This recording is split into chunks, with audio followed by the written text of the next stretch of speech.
Manana vaovao mahafaly anao zay androany. Omenanao maimaim-poana ny fiainana Mandrakizay amin'ny Alalan'i Jesosy Kristy. Hafatra Sarobidy anao zay indray jerentsika ao anatin'ity vidéo ty aiza miala ary Manasa anao hanaraka an'izany hatramin'ny farany ao aorianan'ny générique.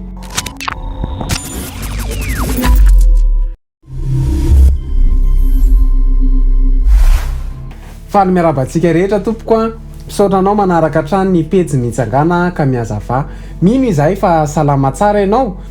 Hafatra Sarobidy anao.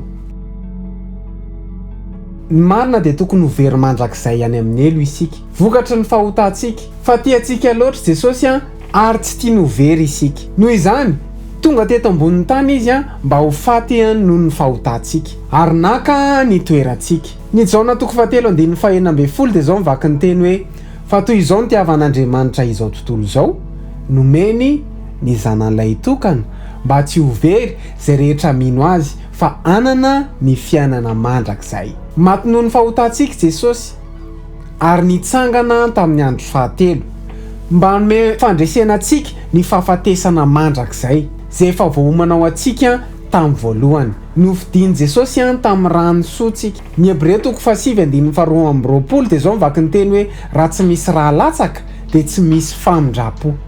Manomboka izao dia mila mino zay vitan'i Jesosy teo amin'ny Hazo Fijaliana isika ary mandray azy ho tompo sy ho mpamonjy ary ho mpanavitra antsika Mandrakizay mba hahafahantsika mandray ny fiainana Mandrakizay. Ny Romanina toko 10:7 satria raha manaiky an'i Jesosy ho tompo amin'ny vavanao ianao ary mino fa Andriamanitra efa nanangana azy tamin'ny maty dia ho vonjeny ianao.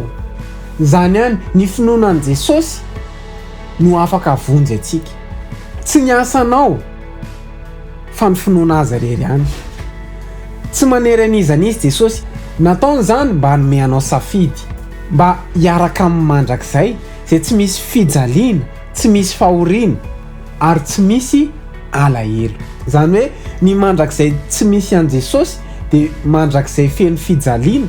Mandrakizay tsy misy fitiavana, tsy misy fiadanana, tsy misy fifaliana. Zany hoe any amin'ny elo Mandrakizay ao anatin'ny fijaliana sy tahotra. Tsy misy zany eo anelanelana na tsika makany amin'ny fiainana Mandrakizay miaraka amin'ny Jesosy na makany amin'ny fiainana Mandrakizay zay any amin'ny fijaliana Mandrakizay. Eto tany isika ny manao safidy. Ataoko eo alohanareo ny fiainana sy fahafatesana, safidio ny fiainana dia ho velona ianareo. Ambonin'ny fanomezana ny fiainana Mandrakizay zay efa nampanantenan'i Jesosy atsika dia laza izy fa hiaraka aminao Mandrakizay ary hanome anao hery hitondra fifaliana sy fiadanana eo amin'ny fiainanao. Ny zavatra eto amin'izao tontolo izao tsy hitondra ninina aminao. Raha te ho velona ianao dia angatao Jesosy hiseho aminao. Raisy Jesosy ho tompo sy mpamonjy ny fiainanao. Raha nahafinaritra anao ny vidéo dia aiza misalasala, like sy micommente sy mipartage.